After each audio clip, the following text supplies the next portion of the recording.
What's going on, gang? Welcome back here to another episode of High Rollers, Roads, and Rails. And today we've got such a special treat because we are here at the Western Maryland Scenic Railroad, and we are here for their 2025 Railfest. And what an exciting day this is going to be. There's going to be all types of railroad content to take a look at today. There's also going to be some cars here. They got a car show going on, a festival. It's just a tremendous amount of stuff to see today, and I'm really excited. But obviously the star of the show today is right over here over my shoulder. That is Western Maryland number 1309, a 2662 of the Baldwin Locomotive Works. And guys, we are here for a cab ride today. So I'm going to take you guys in the cab with the engineer and the fireman for an exciting trip up to Helmsetter's Curve. So stay with me, you guys. It's going to be a fun one.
So if you've been a subscriber of my channel for a while, this engine needs no introduction. This is former Chesapeake, Ohio, number 1309, and it is an H6 class 2662 Mallet. She was built in November of 1949 by the Baldwin Locomotive Works, and she would be the last steam locomotive built for a domestic operator out of the Baldwin shops. Fast forward to 2016, and she was extensively restored by the Western Maryland Scenic Railroad and brought into service in 2020. And now she's enjoyed by thousands of passengers as she pulls steam excursion trips here on the Western Maryland line from Cumberland, Maryland to Frostburg, Maryland.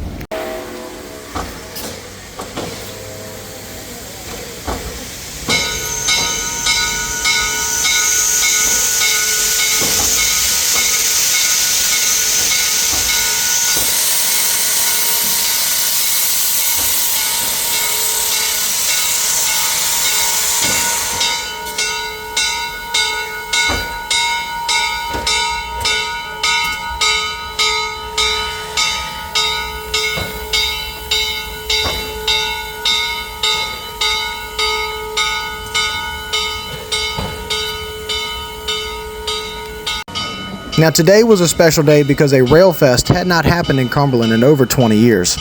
So it was very exciting for the WMSR to bring it back for 2025. And as you can see here, even CSX paid a visit to the Railfest with this Gevo number 7288. Now the schedule was fully loaded with multiple trips of the Helmstetter Highball, pulled by 1309, and the Frostburg Flyer, which went all the way to Frostburg. You can see that train pulling in here. While the 1309 normally pulls the Flyer, today it was pulled by a Dash 8 number 539, which was a diesel locomotive built in the 1980s, formerly of the Norfolk and Southern Railroad.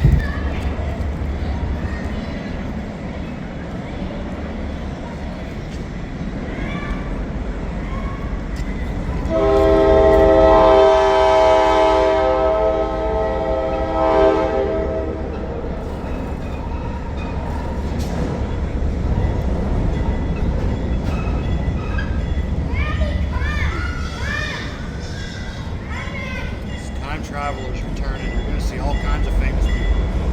Just be prepared. I gotta walk away because I'm not supposed to say. God bless your children. Merry Christmas. Thank you.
Now, something else very special that was happening at the Railfest 2025 here at the Western Maryland Scenic Railroad was the unveil of a brand new paint scheme for Dash 8 number 561.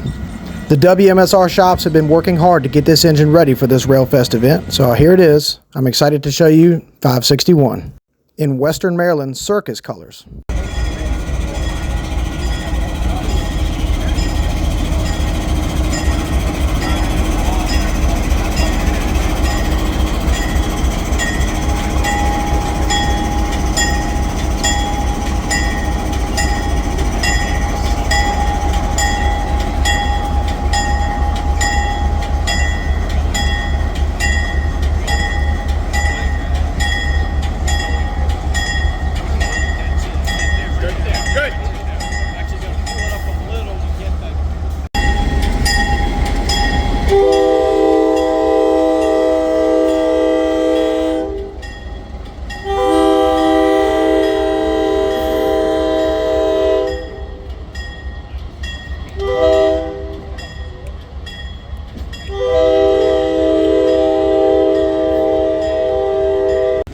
Now, it's not very often that I can check out a car event and a train event on the same day, but they were having a car show out in front of the Western Maryland Depot.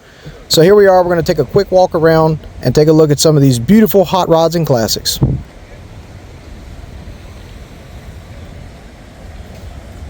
Beautiful 1970 Chevelle.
I'll check it out, a small block Ford and a Dodge Neon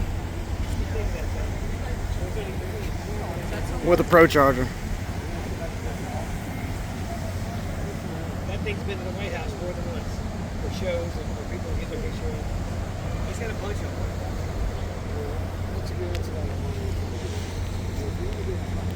1923 T-Bucket.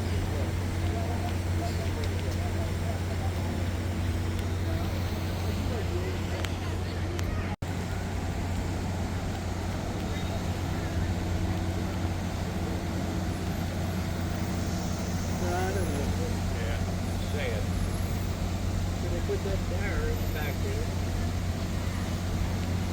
That's wall. Actually, that needs to be a truck.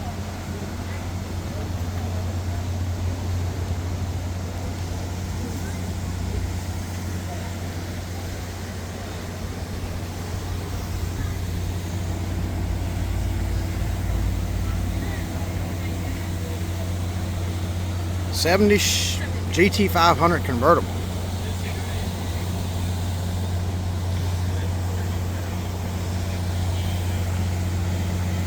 And we ended off with a '69 Stingray. Some nice cars out here at the little car show they have.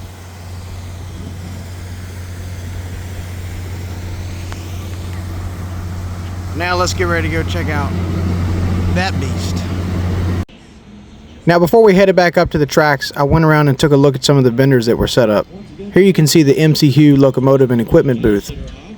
They have had a big part in many of the major projects here at the Western Maryland Scenic, and had a very nice hand car on display in the back of their truck. Railfest down here in Cumberland for almost 20 years, and we are super excited to bring this event back for the city of Cumberland this year.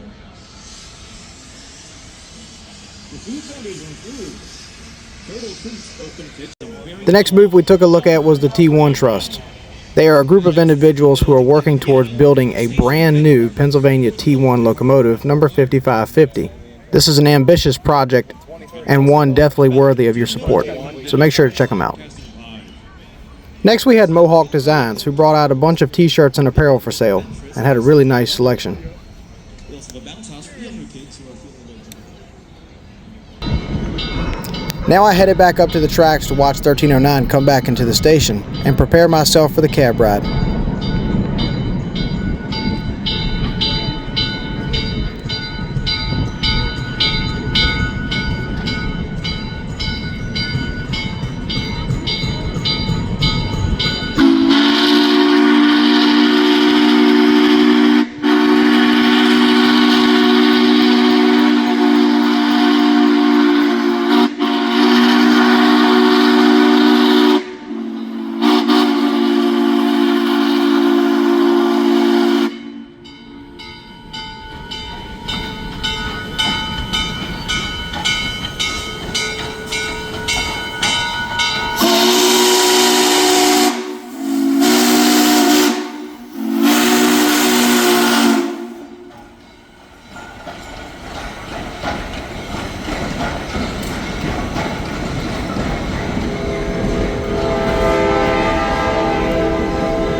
So here we are in the cab of locomotive number 1309.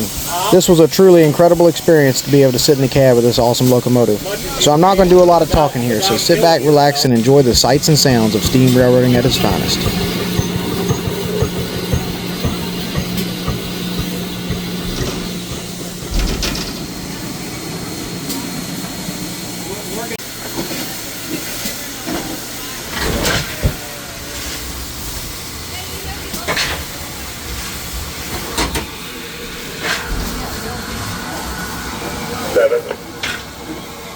Yes, 803 is full.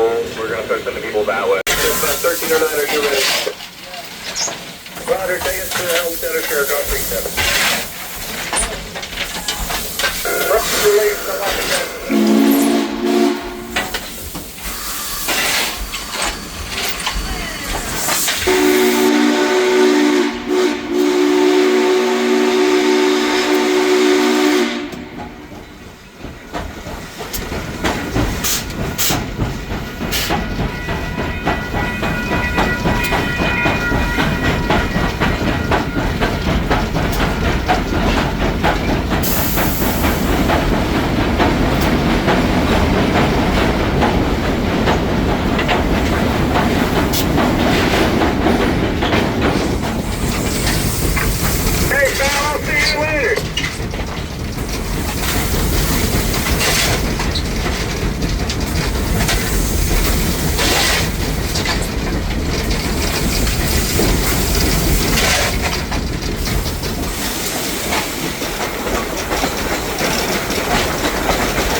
Michael Guida. Will be there shortly. There you go. We'll be there in about 15 minutes.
The next scenes you look at, we're being pulled backwards by the diesel on the other end as we head back towards Cumberland from Helmstedter's Curve.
I hope you guys enjoyed the footage from the cab ride in 1309. It was truly an incredible experience, and if you ever get the opportunity, run, don't walk to the Western Maryland to hop on 1309. But now join me as we head over to the Ridgeley, West Virginia shops to take a look at where all the hard work and long hours is put into making all of this operation happen. Or is as number 34 for the Western in Michigan. It worked in iron ore service until 1958. It then spent a number of years at the Illinois Railroad Museum. It came here in the early 90s, was restored to operation. It had about 30 years in service in that capacity. It was taken out. Restoration is the same thing. It's just, you don't know what you have until you start digging into it, and all of a sudden, one spot of rust leads to the whole floor. So, so that's kind of where this car is at.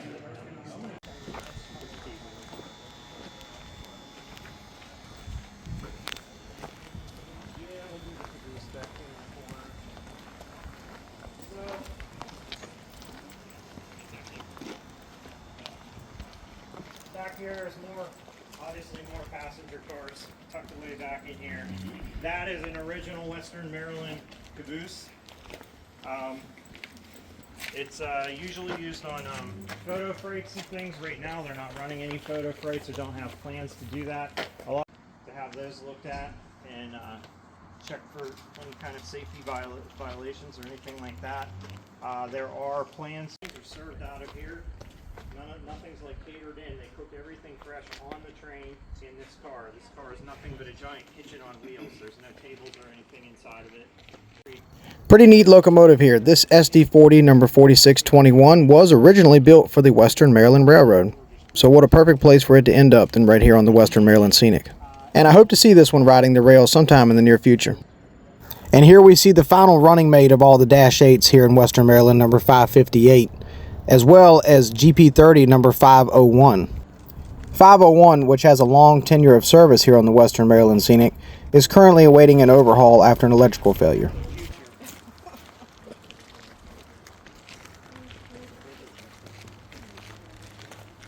Right now that one's marked as office car.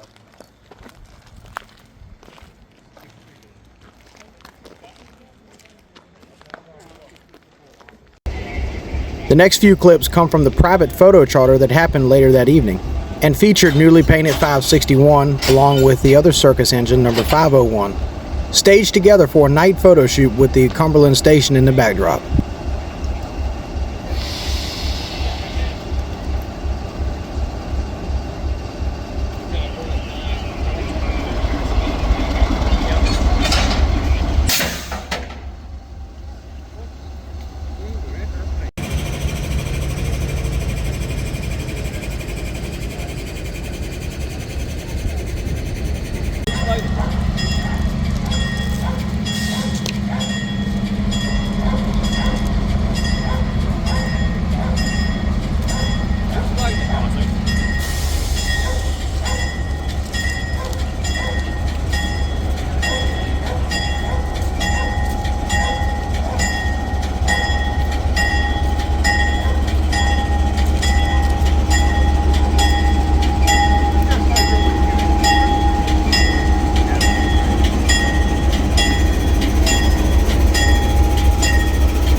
All right, y'all, and after a big day here in Cumberland, you see it's dark. We just finished doing a little photo shoot with some of the locomotives here. I'm gonna hit the road. I got a long 4-hour ride home, so gonna get on this thing a little bit earlier than I wanted to. But guys, what a fantastic day. Great video. Thank you so much to the Western Maryland Scenic Railroad for their hospitality, and just genuinely great guys here and a great railroad. Guys, I highly suggest, if you ever get the opportunity to do the cab ride in 1309, or a cab ride in any steam locomotive, but especially here, do it. Pay the price, get on the train. You will not regret it. It's an incredible experience. But guys, thanks so much for watching this one. It was a lot of fun for me to film, and I'm glad that I could bring y'all along with me. So to keep this thing rolling, if you would, just like, comment, and subscribe. Hey, that would help me out a lot, and it just keeps me motivated to keep pumping out this awesome content. So guys, thanks so much for watching. I hope you guys enjoyed it. And guys, we'll see y'all down the line.